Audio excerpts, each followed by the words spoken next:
Hello again, fourth grade, and welcome to lesson 12-2. We've been working on fractions and decimals and how to relate them to each other. This lesson focuses on fractions and decimals on a number line.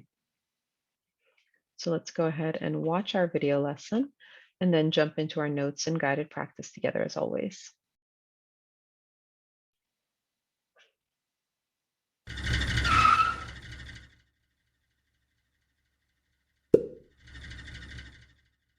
You can use a number line to locate and describe fractions and decimals.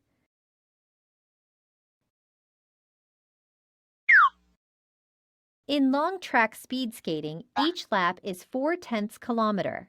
During practice, Elizabeth skated 3 75/100 kilometers. Draw a number line to show 4/10 and 3 75/100. Locate 4/10 on a number line.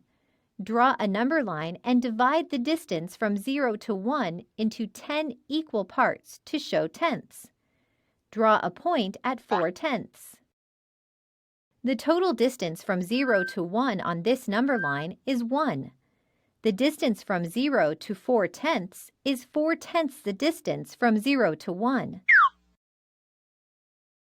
Locate 3 75/100 on a number line.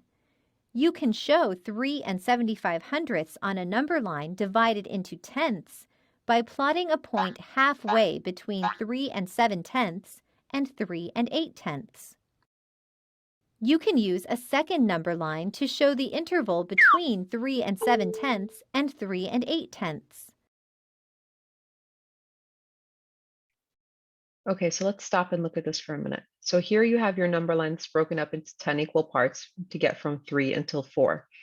Now, if we're looking for 3.75, remember, this is the same thing as 3.70, and this is the same as 3.80. So in between 70 and 80 is where you're going to find 75, right in the middle. So what they did over here was they took this section from 3.7 to 3.8 and drew a second number line to show it broken up into those individual parts that we are going to count as hundredths. So between 3.70 and 3.80, which is back here, is going to be 3.75. Now it says drag the pointer to see how to draw a number line that shows the interval between 3.7 and 3.8. So first you're going to plot 3.75 halfway between 3.7 and 3.8 because 75 is the halfway point between 70 and 80.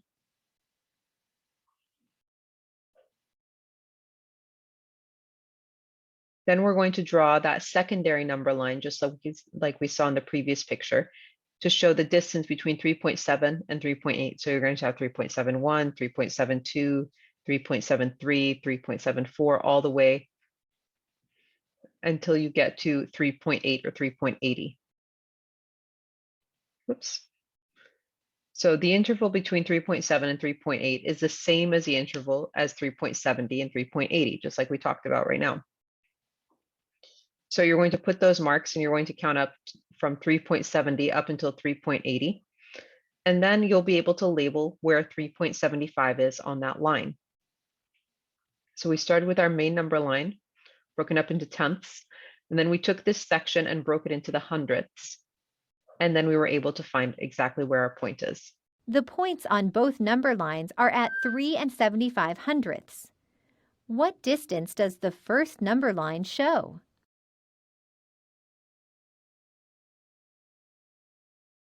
3 to 4 kilometers marked in tenths.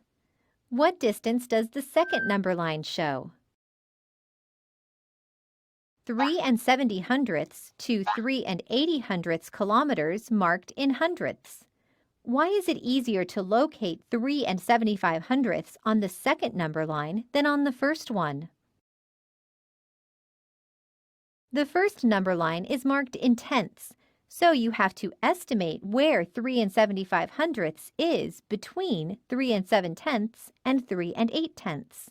The second number line is marked in hundredths, so there is a tick mark at 3 75/100. Now you know how to locate points on a number line. Great job! You're good at math. Okay, before we move on, let's take a look at this number line more closely. So what they did over here was they took this distance and basically zoomed in on it.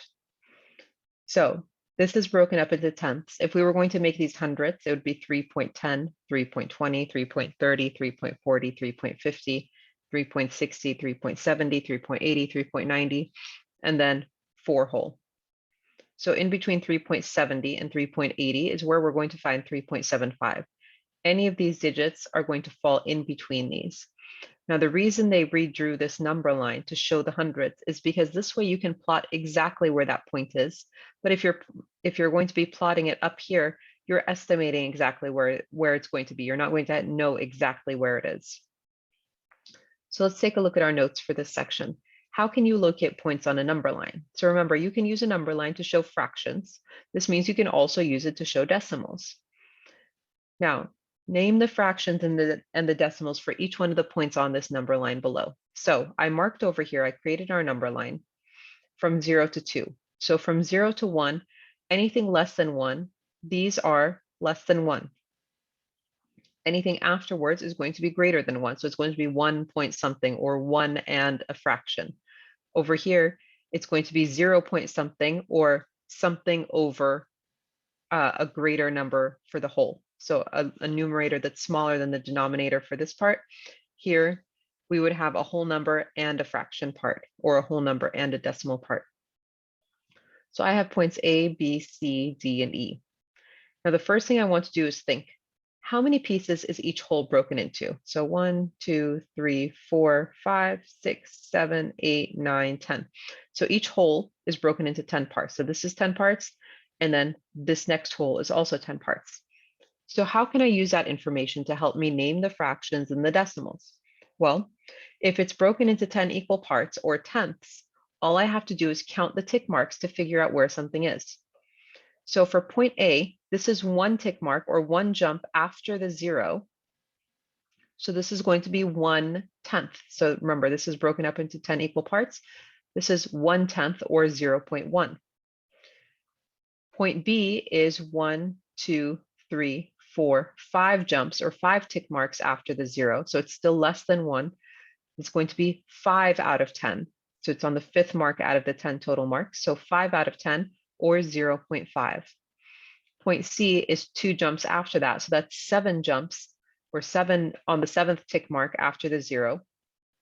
This is going to be 7/10 or 0.7. Remember, these are still less than 1. So it's going to be, you're going to have your numerator smaller than your denominator. You're going to have 0 as your whole number. You're only getting a decimal part. Now for point D comes after the 1. So it's going to be greater than 1 whole. Now this is 2 jumps after the 1. So this is 2/10 pieces after the 1. So that's 1 and 2/10 or 1.2.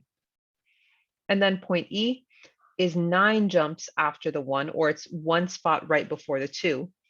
So that's going to be 1 whole and 9/10 or 1.9 if I'm going to write it as a fraction part, or sorry, as a decimal part.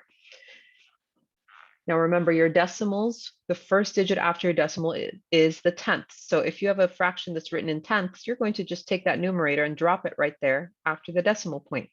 5/10 is 0.5, 7/10 is 0.7, 1 and 2/10 is 1.2, 1 and 9/10 is 1.9. Now to show a number like 2.85 on a number line, you're going to be between 2.8 and 2.9. So just like we talked about earlier in the video, 2.8 or 2.80 and 2.9 or 2.90 are essentially the same thing. So 2.8 is the same thing as 2.80 because that's 8/10 or 81s, or sorry, 80 of my hundredths, so my individual little one squares. And 9/10 is the same thing as saying 90 out of 100 or 90 of my little unit squares. Now, if I want to show 2.85, so I have my number line that went from 2 to 3 and it's broken up into 10 equal parts. I'm going to take just this section right here from 2.8 to 2.9 and redraw it as a separate number line to show those individual little marks. So between 8/10 and 9/10, or between 80 and 90 is going to be 85. So 2.85 is going to be right in between 2.8 and 2.9. Now, fractions and decimals can name the same point on a number line, and so can mixed numbers and decimals. So you can either use fractions that are less than 1, or mixed numbers where it's a whole number and a fraction part to show things that are greater than 1. So 0.1 and 1/10 are the same, 0.2 and 2/10, 0.3 and 3/10, 0.4 and 4/10, 0.5 and 5/10. Those are all equivalent. Now, if I want to show mixed numbers, 1 and 100th is 1.01. 1 and 200ths is 1.02. 1 and 300ths is 1.03. 1 and 400ths is 1 and 400ths is 1.04, and 1 and 500ths is 1.05. So this is telling you, again, you can think of it like money. 5 cents out of 100 cents to make $1, 4 cents out of 100 cents to make $1, and so on. Let's take a look at another example. So name the points on the number line with fractions and with decimals. So I have my number line over here that goes from 1 to 2. I know it's broken up into 10 equal parts. I can also see that between 1.7 and 1.8, I'm going to zoom in basically over there to show where point C is located. So I have point A and B and C. So the number line up here, broken into 10 equal parts, and then this smaller section of the number line takes one of those tenths and breaks it into 100th size pieces. So A is at 2 jumps after the number 1. So it's 1.2 or 1 and 2/10. It's 2 jumps right after my 1 whole. Point B is going to be 1.5. So it's going to be 5 jumps after my 1 whole. 1, 2, 3, 4, 5. So if it's 5 jumps after my whole, that's 1 and 5/10 or 1.5. Point C down here, we know is between 1.7 and 1.8. So again, between 70 and 80 out of 100. So I know I see where the 1.7 is marked. I see where the halfway point 1.75 is marked, and this is 2 after the halfway point. So 1.75, 1.76, 1.77 is going to be where my point C is. So it's between 1.7 and 1.8, and it's 7 jumps after the 1.7. So it's equal to 1 and 77 over 100. So 1.77 is 1 and 77 over 100. Now to take a look at our guided practice here. Whoops. Our first question said locate 45 hundredths on the number line. So it gave you 40 hundredths and it gave you 50 hundredths. So I labeled it all the way through. And 45 is right in between 40 and 50. That's our halfway point. So I put my mark right there. For number 2, it asked us to label 8/10 and write it as a fraction and a decimal on this number line. So I created my number line from 0 to 1 whole. So I labeled it, I broke it into 10 equal parts. So the 1/10 is 0.1, the 2/10 is 0.2, and so on, until we got to 8/10 or 0.8, and that's where I put my mark on the number line. For numbers 3 to 6, we're going to use this number line over here. They're asking us to identify points E, F, G, and H. So E, we see this is broken up into 10 equal parts for each one of these holes. So E is right after my halfway point. It's right after 0.5. So this is going to be 0.6 or 6/10. So it's 6 marks or 6 tick marks after the 0. F is down here. Now F is right in between 1.3 and 1.4. And over here is my halfway point, which is 1.5. So right in between 1.3 and 1.4, or 30 hundredths and 40 hundredths, I'm going to see where my F lies. So this is 1.30, 1.31, 1.32, 1.33 is going to be where F is. So 1.33 or 1 whole and 33 out of 100 or 33 hundredths. G is also down here. Now here's the 1.40 and it's back jump back 1 spot. So One spot less than 1.40 is going to be 1.39. So 39 comes right before 40.